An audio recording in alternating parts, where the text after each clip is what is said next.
Hi hello welcome to our channel. నేను మీ శ్రీ. ఈరోజు మనం చెప్పుకోబోయే కథ మిస్సెస్ అగస్త్య పార్ట్ 58. కథలోకి వెళ్ళే ముందు వీడియోని లైక్ చేసి హైప్ చేయండి ఫ్రెండ్స్. మరుసటి రోజు యథావిధిగా అగస్త్య ఆఫీస్కి వెళ్ళిపోయాడు. నేను బామ్మ టిఫిన్ చేసాక బోల్డన్ని కబుర్లు చెప్పుకుంటూ కూర్చున్నాను. బామ్మ, మీ అమ్మాయిని ఇక్కడికి రమ్మని చెప్పు అనగానే బామ్మ నా వైపు ఆశ్చర్యంగా చూస్తుంది. ఎందుకే, అది ఇప్పుడు నువ్వంటే దానికి మంట, అసలు వస్తుందంటావా అని అడిగింది. ఏదో ఒకటి చెప్పి రప్పించు బామ్మ, చాలా మాట్లాడాలి అన్నాను. మర్చిపోయావా, నా కొడుకుని కలుస్తాను అన్నావు. బామ్మ గుర్తు చేయడంతో అవును కదా, నేను అంకుల్కి కాల్ చేసి ఎక్కడ కలవాలో అడుగుతాను, నువ్వు ఇంట్లో జాగ్రత్తగా ఉండు అని చెప్పాను బామ్మతో. వాడు వచ్చేస్తాడేమో, జాగ్రత్తగా రావే, తొందరగా వచ్చేయి సరేనా, తండ్రి కొడుకుల మధ్య నువ్వు అన్యాయం అయిపోతావు, బామ్మ కాస్త గాబరాగానే చెప్పింది నాతో. ఏం పర్లేదు, నువ్వు వంట మనిషితో ముచ్చట్లు పెట్టుకో, నేను అలా వెళ్ళి ఇలా వచ్చేస్తాను అని గబగబా అంకుల్కి కాల్ చేసి ఎక్కడ కలవాలో అడిగి తెలుసుకుని నా స్కూటీని రయ్యమనిపించాను. అంకుల్ నేను గుడిలో కూర్చున్నా. ఏ హోటల్కు రమ్మంటాడని ఎక్స్పెక్ట్ చేశారా? గుడి కాగానే ఆశ్చర్యంగా అనిపించి తర్వాత సంతోషంగా వెళ్ళాను. ఇద్దరం దైవ దర్శనం చేసుకుని కూర్చున్నాం. ఇప్పుడు చెప్పండి అంకుల్, అసలేం జరిగింది అని అడిగాను నేను ఆదుర్దాగా. ఏం చెప్పండ్రా శ్రీ అని నవ్వుతూ అడిగారు చక్రవర్తి అంకుల్. మీరు మీ అబ్బాయి ఎందుకు విభిన్న ధృవాల్లాగా ఉన్నారు అని అడిగాను. అందులో నా తప్పు ఉంది శ్రీ, అందుకే శిక్షని అనుభవిస్తున్నాను అని అన్నారు అంకుల్. అర్థం కానట్టు అంకుల్ వైపు చూశాను. మీరు ఏమంటున్నారో నాకు అసలు అర్థం కావడం లేదు అంకుల్ అని అడిగారు అయోమయంగానే. నీకెందుకమ్మా ఇవన్నీ, అలా ఉండని అంకుల్ బాధగా తలదించుకున్నారు. ప్లీజ్ అంకుల్ చెప్పండి, అసలు ఏం జరిగింది? ఆయన చేతి మీద తట్టాను ఓదార్పుగా. ఆయన కొన్ని క్షణాల పాటు మౌనంగా ఉండి ఎటో చూస్తున్నారు, చెప్పడానికి సిద్ధపడుతున్నారు అని నాకు అర్థమైంది. నేను కాలేజ్ డేస్లో ఒక అమ్మాయిని ప్రేమించాను. ఆమె పేరు నందిని. ఆమె నా చెల్లెలు జయంతికి స్నేహితురాలు. మేమిద్దరం ఒకరినొకరు ఇష్టపడ్డాం. ఇంట్లో చెప్పాలి అనుకున్నాము. పెళ్లి చేసుకుని కలిసి బ్రతకాలి అని ఎన్నో అనుకున్నాం. కానీ విధి అనేది ఒకటి ఉంటుంది కదా, మమ్మల్ని విడదీసింది. హఠాత్తుగా మా నాన్నగారు అవంతి అనే అమ్మాయితో పెళ్లి సంబంధం కుదుర్చుకుని వచ్చారు. నాకు ఇష్టం లేదు అని చెప్పాను. పరువు ముఖ్యమని బలవంతం చేశారు. అయినా నేను అంగీకరించలేదు. పెళ్లి రేపటిగా ఆ రోజు నేను నందిని కోసం వెళ్ళాను. నేను వెళ్ళేసరికి తన ఇంట్లో లేదు. తన ఇంటికి తాళం వేసి ఉంది. నాకు ఏం జరిగిందో అర్థం కాలేదు. మరుసటి రోజు నా పెళ్ళి. ఆ విషయం నాకు ఆ క్షణం అసలు గుర్తులేదు. 2 రోజులు వెతికే నందిని కనిపించలేదు. మొత్తం కోల్పోయినట్టుగా నేను ఇంటికి వచ్చేసాను. అవంతి అమాయకంగా పీటల మీద కనిపించింది. అమ్మ నాన్న చివాట్లో పెట్టారు. అమ్మ వడిలో పడుకొని నందిని కోసం చాలా బాధపడ్డాను నేను. వెళ్ళిపోయిన అమ్మాయి కంటే పీటల మీద ఉన్న అమ్మాయి ముఖ్యమని అమ్మ ఎంతగానో నచ్చజెప్పి అవంతితో నా పెళ్లి జరిపించింది. అవంతి చాలా అమాయకురాలు, అంతే మంచి మనసున్న అమ్మాయి. మొదట మా మధ్య అమెరికలు ఉన్నా అవి కాలం గడిచే కొద్దీ తొలగిపోయాయి. నందిని తలుచుకుని ఎన్నోసార్లు బాధపడ్డాను నేను చేసిన ఒకే ఒక తప్పు అవంతి విషయం. అవంతికి నందిని విషయం చెప్పకపోవడం. అంకుల్ కాస్త ఆగారు.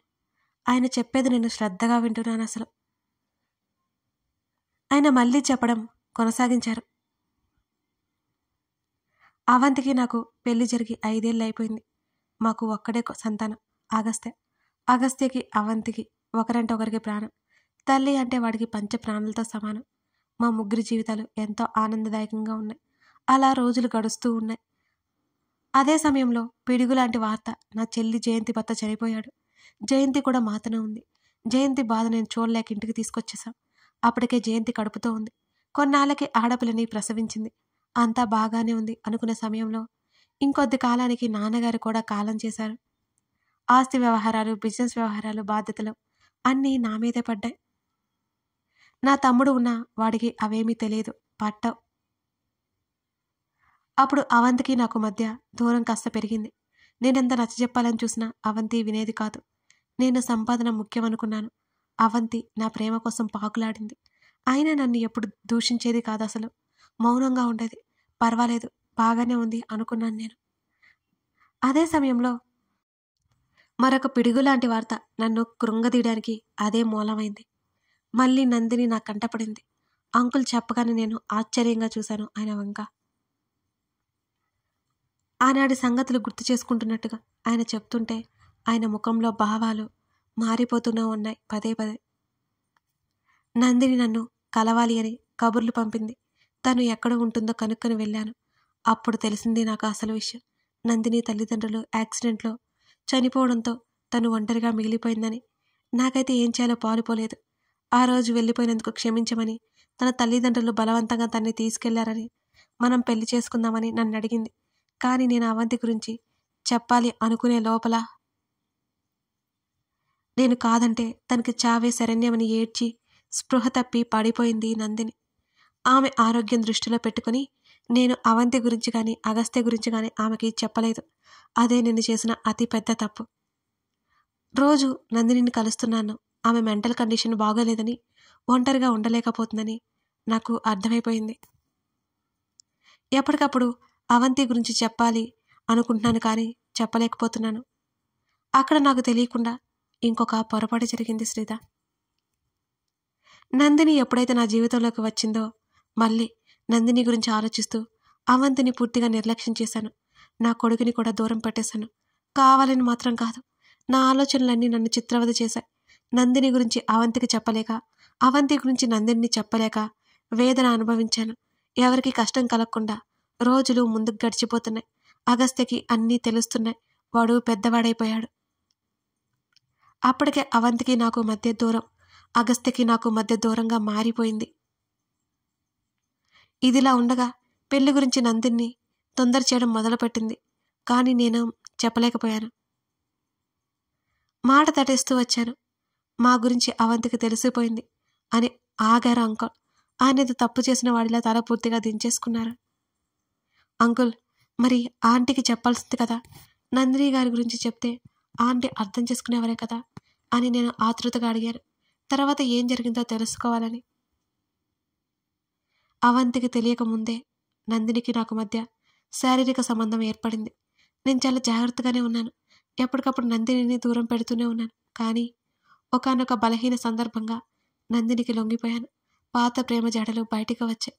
అంకుల్ కొన్ని క్షణాలు ఏమీ మాట్లాడలేకపోయారు. ఆయన కళ్ళల్లో నీళ్లు చూసి కంగారేసింది నాకు. అయినా నాకు ఏం చెప్పాలో తెలియలేదు. అవంతి ఆంటీ భార్య కదా, ఈ విషయాన్ని ఎలా తట్టుకుంటుంది? అక్కడ తప్పు నందిని గారిది కూడా కాదు. ఉంటే తప్పు అంకుల్దే అనిపించింది. విచిత్రంగా ఆ రోజే మా ఇద్దరిని సన్నిహితంగా చూసిన అవంతి ఇంటికి వచ్చిన తర్వాత నాతో గొడవ పడింది. మొదటిసారి నా ముందు అంత ధైర్యంగా మాట్లాడి నన్ను అసహ్యంగా చూసింది. అసలు ఆ రోజు నేను నందిని దగ్గరకు వెళ్ళి నందినికి దగ్గర అవడం, అవంతి రావడం ఇదంతా ఎలాగో నాకు అర్థం కాలేదు. నిజానికి నేను నందినికి దగ్గరయ్యే విషయం నాకే తెలియదు. అంకుల్ ఆ విషయం చెప్పగానే నా బ్రుకుటి ముడిపడింది. ఇక్కడ ఏదో మెలిగా ఉందని నాకు క్లారిటీ అయితే ఏం లేదు. తల్లి గొడవ పడుతుంటే విషయాలన్నీ అర్థం చేసుకునే వయసు వచ్చేసింది అగస్త్యకి. వాడు పూర్తిగా నాతో మాట్లాడమే మానేశాడు. అవంతికి నచ్చజెప్పడానికి ఎంతగానో ప్రయత్నించాను నేను. ఆ రాత్రి ఏం జరిగిందో నిజంగా నాకేం గుర్తులేదు. కానీ అవంతి వినలేదు. గొడవ ఎక్కువైంది. కోపంతో చేయి చేసుకున్నాను అంటూ పిడికిలి బిగించి ఆ చేతిని నేల మీద గట్టిగా కొట్టుకున్నారు అంకుల్. నేను భయంగా చూశాను ఆయన వంక. బంగారం లాంటి నా భార్య మీద చేయి చేసుకుని పెద్ద తప్పు చేశాను. అది అగస్త్య చూశాడు. వాడు చూసిన ఆ చూపు నేను ఇప్పటికీ మర్చిపోలేను. తండ్రి అంటే వాడి దృష్టిలో ఒక మోసగాడు, నీచుడు. తల్లితో పాటు వాడు వెళ్ళిపోయాడు. అవంతికి అన్నయ్య తప్ప ఎవరూ లేరు. అక్కడ ఏం జరిగిందో అప్పుడు తెలియదు. కానీ ఆ తర్వాత అమ్మ ద్వారా తెలిసింది. అవంతి వదిన అవంతిని నానా మాటలందని అక్కడి నుంచి అగస్త్యని తీసుకుని మరుసటి రోజు వచ్చేసింది. ఇంటి లోపలకు కూడా రాలేదు. గేటు దగ్గర వదిలిపెట్టేసి తను శాశ్వతంగా మాకు దూరమైపోయింది. తిరిగి రాని లోకాలకి వెళ్ళిపోయింది. చివరి మాటలు చెబుతున్నప్పుడు అంకుల్ గొంతు పూడుకుపోయింది. నాకు ఇక దుఃఖం ముంచుకొచ్చేసింది అంకుల్ చెప్తుంటే. అంకుల్ ప్లీజ్ కామ్ డౌన్, మెల్లిగా చెప్పాను. అప్పుడు అగస్త్య బాధ తలుచుకుంటే నా మనసు వెలువెల్లాడిపోతుంది. ఆ తర్వాత వాడు పూర్తిగా నాతో మాట్లాడడం మానేశాడు. నాతోనే కాదు ఎవరితో మాట్లాడడం మానేశాడు. ఒంటరిగా ఉండేవాడు. మా అమ్మ బ్రతిమాలి బుజ్జగించి భోజనం పెట్టేది. స్కూల్కి వెళ్ళేవాడు. చదువు మీద మాత్రమే దృష్టి పెట్టేవాడు. నేను ఎంత మాట్లాడినా నాతో మాట్లాడేవాడు కాదు. మా అమ్మ నువ్వే చంపావు, మా అమ్మ నువ్వే చంపావు ఐ హేట్ యు అని వాడి నోటి నుంచి వచ్చిన ఆఖరి పదం అది. కాస్త పెద్దవాడైన తర్వాత హాస్టల్కి వెళ్ళిపోయాడు. నేను చూడ్డానికి వెళ్ళినా, కలవడానికి వెళ్ళినా కలిసేవాడు కాదు, ఇంటికి వచ్చేవాడు కాదు. వారానికి ఒకసారి అమ్మని పంపించేవాడిని. ఇంట్లో అమ్మతో మాత్రమే మాట్లాడేవాడు వాడు. ఇంటికి వచ్చినప్పుడు క్రిష్తో కాస్త మాట్లాడేవాడు. అమ్మ బ్రతిమాలి గొడవ చేస్తేనే ఇంటికి వచ్చేవాడు, లేకపోతే వచ్చేవాడు కాదు. అలా అలా దూరమై విదేశాలకు వెళ్ళిపోయాడు. తర్వాత మళ్ళీ ఇండియా వచ్చాడు, అమ్మ బలవంతం మీదే. నా తమ్ముడు వరుసయ్యే బంధువు ఉన్నాడు అక్కడ, అతని కొడుకు వంశీ. ఇద్దరు మంచి స్నేహంగా ఉండేవారు. వంశీతో పాటు ఏదో ట్రిప్కి వెళ్ళాడు. అక్కడ నిన్ను చూశాడు. అంకుల్ చెప్తుండగానే నాకు ఆశ్చర్యంగా అనిపించింది. అంకుల్ మళ్ళీ చెప్పడం కొనసాగించారు. ఆ తర్వాత అమ్మకు విషయం చెప్పగానే నాతో చెప్పింది, మీ డాడీ నాకు ఫ్రెండ్, అప్పట్లో నా క్లాస్మేట్ కూడా. నాకు చాలా సంతోషం వేసేది. మీ డాడీకి కూడా విషయం చెప్పాను. అప్పటికే అగస్త్య గురించి ఒక అంచనా ఉంది మీ డాడీకి. నిన్ను అడిగి చెప్తాను అన్నాడు. ఆ తర్వాత నీకు ఇష్టమని మీరు లేని సమయంలో నిశ్చితార్థం జరిగిపోయింది. ఆ తర్వాత ఏమైందో తెలియదు. మీరు పెళ్లి వద్దంటున్నారని కబురు వచ్చింది. ఏం అర్థం కాలేదు నాకు. అప్పుడు తెలిసింది మీ డాడీకి యాక్సిడెంట్ అయిందని. అదే ప్రాబ్లం అని నేను రావాలి అనుకున్నాను. అగస్త్య ఇక పెళ్లి చేసుకోనని కోపంగా చెప్పేశాడు. నన్ను వెళ్ళవద్దని గట్టిగా చెప్పాడు. అమ్మ విషయం నాతో చెప్పింది. ఇక నేను మౌనంగా ఉండిపోయాను. సడన్గా నీతో పెళ్ళి అన్నాడు. ఏదైతే నేను నువ్వు నాకు కోడలు అయిపోయావు, అది సంతోషం అని అన్నారు అంకుల్. అంకుల్, ఆ తర్వాత ఏమైందో చెప్పండి. ఇంతకీ నందిని గారు ఏమైపోయారు అని అడిగాను నేను. తెలీదు శ్రీ. ఆ తర్వాత రోజు నందిని నాకు కనిపించలేదు. నేను అవంతి దూరమై బాధలో ఉండిపోయాను. నందిని గురించి వెతకాలి అనుకోలేదు. నిజానికి అనిపించలేదు కూడా. తను నాకు కనిపించలేదు అని నిర్లక్ష్యంగా, నిర్లిప్తంగా చెప్పాడు అంకుల్. ఇదంతా అగస్త్యతో చెప్పారా అని అడిగాను. లేదు, నాకు వాడు ఆ అవకాశం ఇవ్వలేదు. కనీసం నా ముఖం చూడడం కూడా ఇష్టం లేదు వాడికి. ఆయన కర్చీఫ్తో కళ్ళు తుడుచుకున్నారు. సరే శ్రీ, నాకు మీటింగ్ ఉంది, వెళ్తున్నాను. అంకుల్ గబగబా లేచి వెళ్ళిపోయారు. నా మనసంతా బాధతో నిండిపోయింది. అక్కడ అంకుల్ కావాలనేదో చేయాలని అనుకోలేదు, కానీ తప్పు జరిగిపోయింది.